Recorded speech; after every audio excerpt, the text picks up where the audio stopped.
start with an unpopular opinion.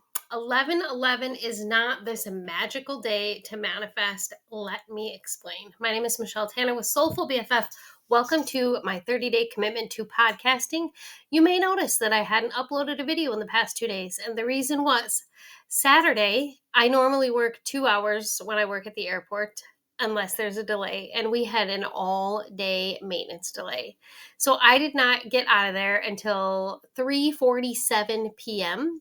and I start my second job at 4 p.m. So I managed to make it there at 4:01. I don't know how I wasn't late. So Saturday 7:30 a.m. to 3:47 p.m. I was at the airport. From 4:01 p.m. till 10 p.m. I was at my second job. So I did not have a chance to record a video on Saturday, and that was not my intention. And then yesterday, I was, to be honest, being kind of lazy all day about it, and I was at the airport, and I stayed in between shifts, and I was planning on recording the video. I did record it. It was a terrible recording, just like it just kept pausing and blah, blah, blah. I'm like, I cannot upload this. So I was like, whatever. I guess 2 days I don't have a podcast. Nobody's listening anyway, so nobody's even going to notice. I'm more doing this for me to prove to myself that I can stay committed to it, because I would like to have a regular podcast. Not every day, because clearly I'm coming up with things to talk about every day, but I would like to have a monthly podcast where maybe weekly eventually. So I just more did this for me, to prove to myself that I can do it, that I'm committed to it. So let's move on, shall we? A lot of people say 11/11 is this portal, this magical day for manifesting.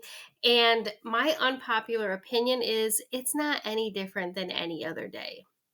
I love the angel numbers, don't get me wrong. When it's 11:11 on the clock, when I see my birthday 12/26, when it's 4:44, 2:22, 3:33, like those mean a lot to me. 1:11, that's the other one, 5:55.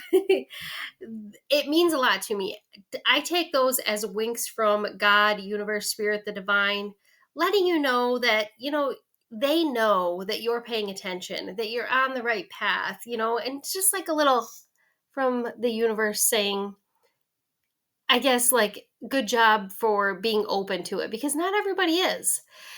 So, but 11/11, the day, it's no different than any other day for you to be able to manifest. And if you were to put all of this hype into this magical day of manifesting, what is that going to do for you the rest of the 364 days a year? You're going to be like, well, I guess I got to wait a whole year to be able to manifest, because 11/11 is this magical portal day, blah, blah, blah.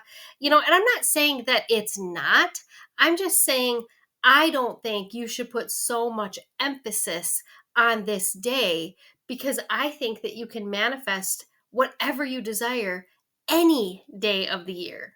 Today is not any special than yesterday or tomorrow or a month from now or a week ago. It's not different, in my opinion. You can amplify your manifestation energy any day, any time. You don't have to do it on a specific day at a specific time. So that's my unpopular opinion. What do you think about it? Anyway, the video that I recorded yesterday, I can't even remember what it was. I deleted it because it was just such a terrible recording. But just when you are trying to manifest, there's a few things that you have to kind of keep watch over. One is your thoughts, because we don't realize that we are living the life that we have manifested. I did not realize that for so many years. I'll be 47 next month, and I struggled most of my life with specifically finances, inner worth, self-love, always worried that people didn't like me, and I spent so much of my time and energy in this energy, lack, scarcity, fear, doubt, judgment.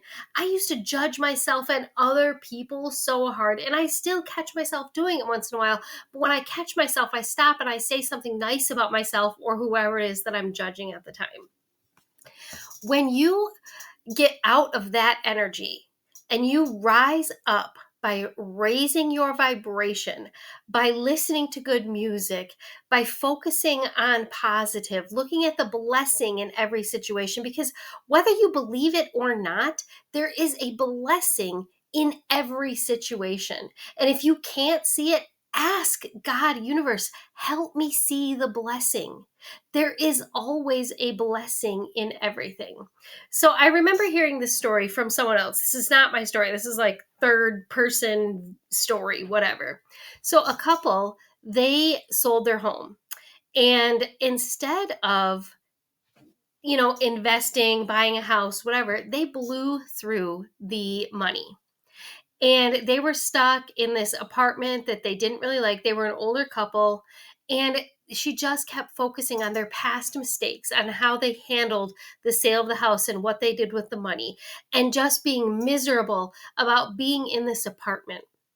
And the person I heard the story from asked her, what is the blessing in this situation? Because you're focusing on all the things you don't want. So where is the blessing? And she said, well, I'm 5 minutes from my parents, which is why we sold our house and moved. There you go then. Instead of focusing on the past energy that you had and blowing through that money, and that you're stuck in this apartment that you don't want to be, instead of focusing on that, focus on, I'm 5 minutes from my elderly parents, and this is exactly why we sold our house. This is what we wanted. There's a blessing everywhere. You just have to open your eyes and open your heart to be able to see it sometimes. You can rise up out of any situation when you focus on the blessings and the good. And we fight for our lack and limitation.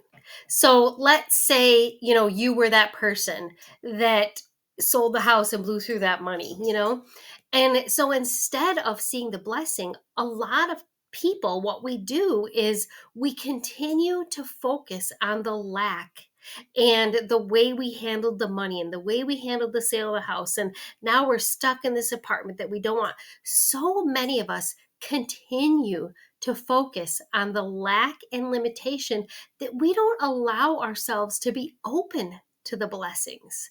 There is a blessing in every situation. And if you are having a hard time finding it, please reach out to me. Send me an email, send me a text. Let's get on a call, no charge. Like, let me help you find the blessing, because there's a blessing in everything.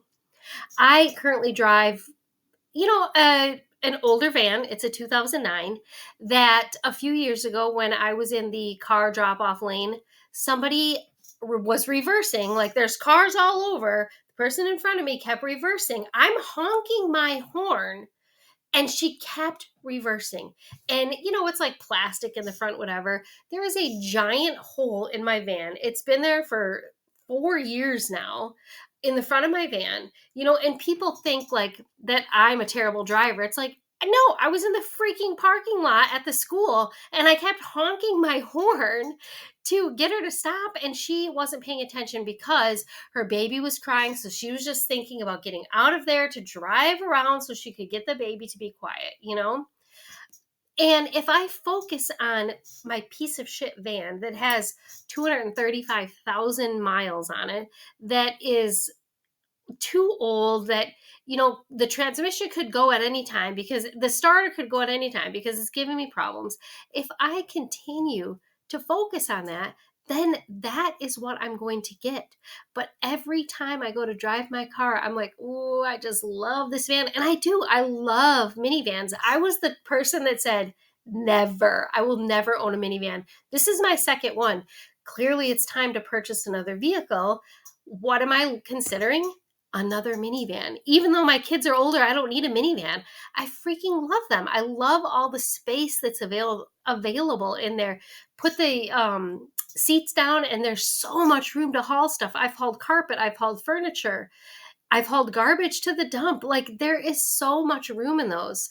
And I was like the never say never type. I even have a sticker on the back of my van that's got a minivan, and it says hashtag never say never. I love my van. I don't care that it's kind of ugly because there's a giant hole in the front of it because somebody backed into it. Like, I just focus on what I love about it, the space that's in there, the fact that it still starts up and gets me to my destination in a safe way, that I have heated seats. I just focus on the good things about it. And if anything does happen, I have an extra car in my driveway that I can drive around until I purchase another vehicle. Like, it's not that big of a deal. So just focus on the blessings. Your life is a manifestation of your past energy. So, what are you going to do to change your life? You've got to change your energy. And when you control your thoughts, raise your vibration, and start focusing on the blessings and the positive, there's no other option but for God universe to give you what it is that you desire. But you have to make sure that you're asking for what you want, because we communicate to God, universe, spirit, the divine through our thoughts, feelings, and emotions. So if your thoughts are negative and they're affecting your feelings and your emotions and you're vibing down here, you're going to continue to get this. You gotta focus on raising all that up so that you can start attracting your dream life. And that, my friends, is what I'm here for. I have been through this. I have done it. I have finally understood how to overcome it all, focus on the blessings and raise my vibe and get there and start attracting what I want. This morning I had somebody give me a surprise $50 that I did not ask for, that I was not expecting. And you just ask for what you want and it will come to you. And you, my friend, are worthy and deserving of living the life that you want. I love you.